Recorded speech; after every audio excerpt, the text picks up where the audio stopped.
રક્ષાબંધન ભાઈ અને બહેનના સંબંધનો તહેવાર, જેમાં આપણે સૌ જાણીએ છીએ કે ભાઈ પોતાની બહેનને રક્ષા કરવાનું વચન આપે છે અને બહેન પોતાના ભાઈની સુખાકારી માટે, દીર્ઘ આયુષ્ય માટે અને સુખપૂર્ણ જિંદગી માટે પ્રાર્થના કરે છે.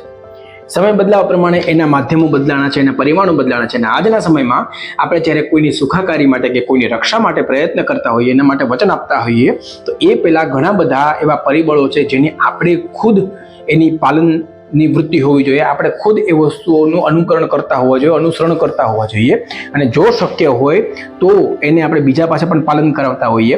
પણ જો આ વિડીયોની અંદર આપણે આજે એ વાત કરવાની છે કે જો આપણે આ વખતે રક્ષાબંધન ઉજવવાના હોઈએ અને જો આ પરિબળોનું, આ પરિમાણોનું, આ મુદ્દાઓનું આપણે પાલન ન કરતા હોઈએ તો આપણે કોઈ અધિકાર નથી રક્ષાબંધન ઉજવવાનો. ધાર્મિકતા સાથે આ વિડીયોને કોઈ લાગતું વળતું નથી. મારા વિડીયો તમામ પ્રેક્ટિકાલિટી ઉપર આધારિત હોય છે. પણ દોસ્તો, આ સમયની જરૂરિયાત છે, આ તાતી જરૂરિયાત છે આજના યુગની, કે પરિબળોનું, જે પરિમાણોનું આપણે પાલન કરવું જોઈએ રક્ષાબંધન ઉજવતા પહેલાં, કોઈને પણ કોઈ વચન આપતા પહેલાં, કોઈ પણ મુદ્દા ઉપર આપણે પોતાની જાતને ડેડિકેટ કરતા પહેલાં એક જે મુદ્દો આપણે ચર્ચવું જોઈએ, એ મુદ્દા વિશે આપણે આજે વાત કરવાની છે.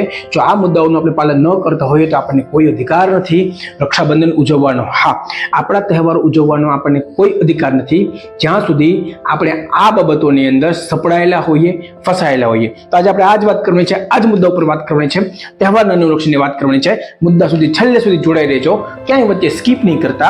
નાનકડો વિડીયો છે પણ જાણવા જેવો છે. જ્યારે આપણે કોઈની રક્ષાનું કે સુખાકારીનું વચન આપતા હોઈએ ને, ત્યારે એને પાલન કરવા માટેની શક્તિ આપણી પાસે હોવી જોઈએ, એનું અનુપાલન થઈ શકે એવી ક્ષમતા આપણી હોવી જોઈએ. આજના સમયમાં આ ક્ષમતા મેળવવા માટે ઘણા બધા નિયમોનું પાલન કરવું જરૂરી છે, ઘણા બધા એસ્પેક્ટ છે, પોતે ફર્મ હોવું જરૂરી છે, ઘણી બધી બાબતોની અંદર આપણે બ્રોડ માઇન્ડેડ અને ઓપન માઇન્ડેડ હોવું જરૂરી છે. આપણે ત્યારે જ કોઈને રક્ષાનું વચન આપી શકીએ, કોઈની સુખાકારીનું વચન આપી શકીએ, કોઈના માટે સુખી જિંદગીનું એક અપેક્ષિત પરિમાણ રચી શકીએ કે જ્યારે આપણે પણ એ લેવલ ઉપર પહોંચેલા હોઈએ. એ લેવલ ઉપર પહોંચવા માટે જ્યારે આપણે મહેનત કરવી પડે છે, જ્યારે આપણે વિચાર કરવો પડે છે, ત્યાં જ આપણે પાછા પડીએ છીએ. હું વાત કરું છું આપણા રેગ્યુલર રૂલ્સ એન્ડ રેગ્યુલેશન્સની.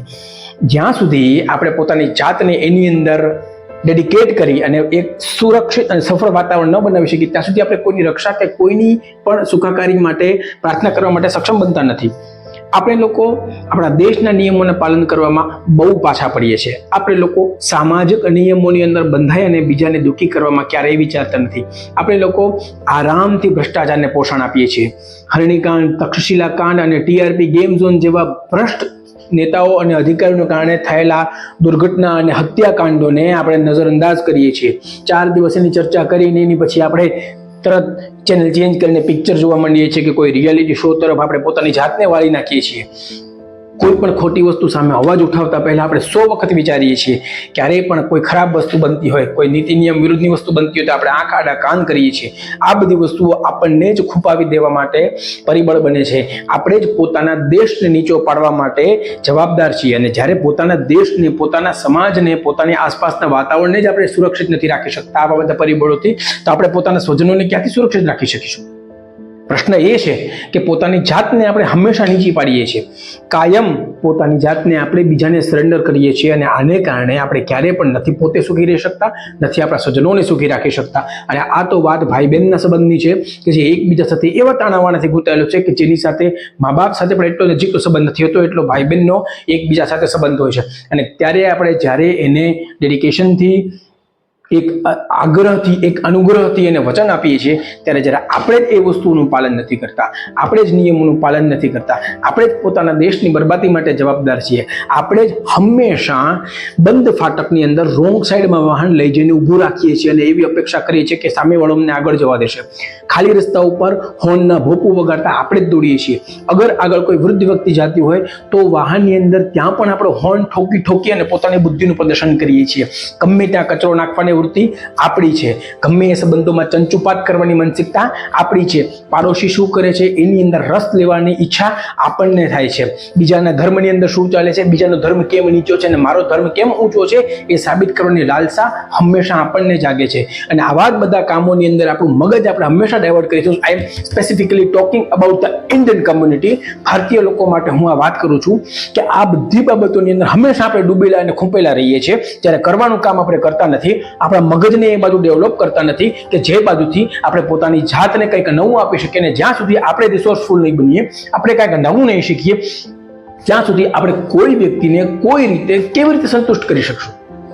કોઈની રક્ષા કરવા માટે આપણે પણ નોલેજ હોવું જોઈએ કે આપણી ઉપર ક્યારે ઘાત થાય તો આપણે શું કરવું, આપણી ઉપર ક્યારે પણ કોઈ મુસીબત આવે, કોઈ દુઃખ આવી પડે તો આપણે કેમ એને હેન્ડલ કરવું. એ જ વૃત્તિ આપણી પાસે નથી, એ જ માનસિકતા આપણી પાસે નથી, એ જ વિચારધારા આપણી પાસે નથી. આપણે બસ ભ્રષ્ટાચાર જેવા મૂર્ખ બાબતોની અંદર ડૂબેલા છીએ. આપણે બસ કોમવાદ જેવી અકલમઠી બાબતોની અંદર પોતાનું માથું પછાડીએ છીએ. જે જગ્યાએ આપણા અસ્તિત્વ હોવા ન હોવાથી કોઈ ફેર નથી પડતો એવી બાબતોમાં આપણી ચાંચ ડૂબાડીએ છીએ. એવી જગ્યાએ આપણા અમૂલ્ય મગજનો ઉપયોગ કરીએ છીએ અને એ ત્યાં વેસ્ટ કરીએ છીએ. અને એ વેસ્ટ કર્યા પછી આ પ્રકારના તહેવારો ઉજવવાનો દંભ કરીએ છીએ. એનો કોઈ જ મતલબ નથી. કોઈ વ્યક્તિને તમે ત્યાં સુધી કોઈ વસ્તુ નહીં આપી શકો જ્યાં સુધી વસ્તુ તમારી પાસે નથી. તમે પોતે જ પોતાની સિક્યોરિટીના કિલર છો. જ્યાં સુધી તમે પોતે સિક્યોર નથી ત્યાં સુધી બીજાને તમે શું સિક્યોરિટી આપવાના? તમે પોતે જ ખુશ નથી ત્યાં સુધી બીજાને શું ખુશી આપવાના? ત્યાં તમે જ પોતાની જાત સાથે સંતુષ્ટ નથી, બીજાને સંતોષ આપવાની વિચારધારા મૂકી દેજો. આપણા સાંસ્કૃતિક તહેવારો બહુ ભવ્ય આદર્શો સાથે બનાવવામાં આવેલા છે અને આપણે લોકો આપણી યંત્રવત જિંદગીની અંદર, આપણી પથેટિક મેન્ટાલિટીની અંદર આપણી બીજાની જિંદગીમાં ચંચુપાત કરવાની, નિયમો ન પડવાની અને પોતાની જાતને દોઢ દાયા માંડી અને કંઈક સુપિરિયર માનવાની માનસિકતાની સાથે આપણે તમામ ભારતીય મિત્રો આનાથી એટલા બધા ઢંકાયેલા છીએ કે આપણે આપણા દેશને જ નીચો પાડવામાંથી ઊંચા નથી આવતા. જાત પાત, રિઝર્વેશન, સિક્યોરિટી, નોકરી, ધંધો, બિઝનેસ, પૈસા, આ બધામાંથી આપણે છૂટા નથી પડતા કે જે ખરેખર આપણા ભારતીય મૂલ્યોમાં ક્યાંય છે જ નહીં. આપણા ભારતીય મૂલ્યોની અંદર છે પ્રેમ, સંવાદિતા, સહકાર, સંબંધો, શાશ્વત શાંતિ. અને એને જ આપણે હંમેશા ધક્કો મારીને કાઢી મૂકી છે. અને એટલે જ આ વિડીયો બનાવવાની ફરજ પડી છે કે જો આ રક્ષાબંધનની અંદર આપણે આવું કોઈ પ્રણ ન લઈએ તો એકબીજાને ક્યારેય પણ કોઈ વિશ આ તહેવારમાં ન કરતા. દરેક બહેનોને મારી વિનંતી છે કે જો તમે તમારા ભાઈને સુખ આપવા માંગતા હો તો આ બધી બાબતોથી દૂર રહેજો. અને દરેક ભાઈઓને મારી વિનંતી છે કે જો પોતે પોતાની મેન્ટલ લેવલ આ લેવલ સુધી વધારી ન શકે તો મહેરબાની કરીને રાખડી બંધાવવાનો તમને કોઈ અધિકાર નથી. જ્યાં સુધી તમે પોતાને ડેવલપ નથી કરતા, જ્યાં સુધી તમે પોતાના સમાજને ડેવલપ નથી કરતા, તમારા દેશને ડેવલપ માટે કંઈ નથી કરતા, તમે પોતાની માનસિકતા મક્કમ નથી રાખી શકતા, ત્યાં સુધી તમને કોઈ જ અધિકાર નથી આવા કોઈ તહેવાર ઉજવવાનો. વિચારજો, તહેવાર ઉજવતા પહેલા જ્યારે રાખડી બંધાવતા હો ને ત્યારે ભાઈએ બહેનની આંખમાં અને બહેને ભાઈની આંખમાં જોઈ અને આ પ્રણ લેવું જોઈએ. અને એ રાખડી બાંધતા પહેલા આ વિડીયો એકબીજાને બતાવવો જોઈએ અને એ વિડીયો બતાવ્યા પછી નેક્સ્ટ રક્ષાબંધન સુધી આનું પાલન કરવું જોઈએ. જોજો કેટલો ફરક પડે છે. બહેન ખરેખર રક્ષિત થશે અને ભાઈ ખરેખર સુખી થશે. આ ઉગ્ર વિડીયોમાં બસ આટલું છે. ના કહેવાનું એટલે કહી દીધું. મારા શબ્દો કડવા છે, આપ સૌ જાણો છો, બટ આ વિડીયોમાં આજે આટલું છે. વિડીયો થોડો કાકરો લાગ્યો હશે પણ છતાં પણ આપણા શબ્દોમાં મારે જાણવું છે કે વિડીયોમાંથી તમને શું શીખ્યા, તમને શું જાણવા મળ્યું. મને કોમેન્ટ બોક્સમાં જરૂરથી લખજો. અને જો આપણે હજી આ ચેનલને સબસ્ક્રાઇબ ન કરી હોય તો દોસ્તો મારી એક નમ્ર વિનંતી છે, ચેનલને પ્લીઝ સબસ્ક્રાઇબ કરજો. પ્રેક્ટિકલ જિંદગી જીવવા માટે ક્યાંક ને ક્યાંક આપની મદદ કરવા માટે હું તત્પર છું. ત્યાં સુધી હું આપનો દોસ્ત દિવ્યમ અંતાણી આપ સૌથી રજા લઉં છું. ટેક કેર, બી રિલેક્સ્ડ, પણ માનજો વાત.